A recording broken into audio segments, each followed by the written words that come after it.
The recording you're about to hear is coming directly off of my phone, off of speakerphone, and so it's recorded in an environment that's not really that great a sound quality, but the information you're going to get in here should be very, very useful. This is just a short part of a conversation, and it's regarding a simple conversation I had with a student who's working through getting your horse's attention, keeping it in the early stages before she rides. Her horse is extremely anxious, has got his attention all over the place, and is not safe, simply not safe to be around. So we talk about burning off steam as a solution. There's a lot of creative ways you can burn off steam, but the point of this conversation is kind of reasoning with the value of burning off steam as a strategic possibility for working with your horse before you ride so it's safe. So I hope you find this information useful, and at the end, contact us. We want to help you with your own questions. There are situations where it's required, where you do burn off steam, but this is where I think it comes from. This is where I think we failed. Is we told people when you've got a calm horse, don't burn off steam. Just check the horse is rideable and go ahead and get on and ride. There's no reason to burn off steam. When you've got an anxious horse, do these tricks and do these things and get their attention back and connect with your horse. You don't need to burn off steam. And that's where we went wrong, is we should have said you do need to burn off steam. But here's where the normal as opposed to natural world went wrong. And this is why I think the natural world started to tell people not to burn off steam. And that is, the normal world would burn off the steam. That was the thing that you would do before you ride, because that's what made a safe horse, is a tired horse. So they would burn off the steam. And then they would get on the horse. And the riding was no fun for the horse. So you have a tired horse that now gets an abusive rider on there. Maybe not consciously abusive, but not thoughtful, not rewarding, not patient, force the horse into situations that it doesn't like, put the horse away without letting the sweat dry, without bonding with the animal. So you have a horse that burns off energy and then hates the ride. So over time, what happens is the horse gets stronger physically, and stronger and stronger. And now he's a big, big, big mess to work with, because he's physically stronger and he still hates people and he doesn't want the ride. So now it takes 45 minutes to burn off the steam, because you still have an anxious, resentful horse.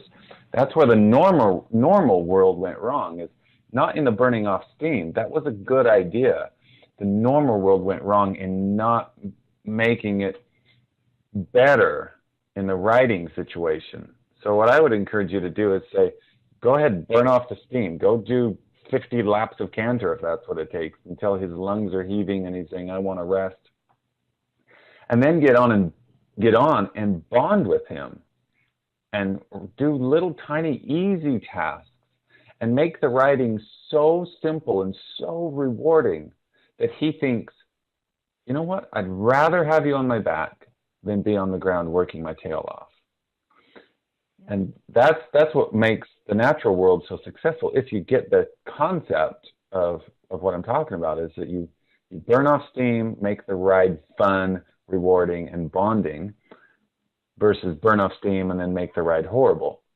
Now you have a horse that burns the steam off, burns the energy off, wants to be with you, wants to love you, and then now his mental brain, it's all working in your favor, and you can get to the point where you don't have to burn off steam anymore, because he thinks, you know what, why don't you just get on my back? It's easy. I like it.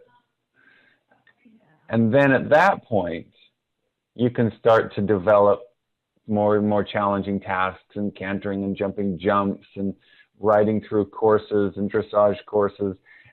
And yeah, now you're getting the horse physically tired, but you've got this mindset of being a reward-oriented rider. And so he develops physically and mentally at the same time in a really positive way, versus tire him out, work his tail off while you're riding, make him feel resentful, and put him away. Yeah. I think it's a case of that where the pendulum swings, all the way over here, all the way over there. That is like it's coming in the middle.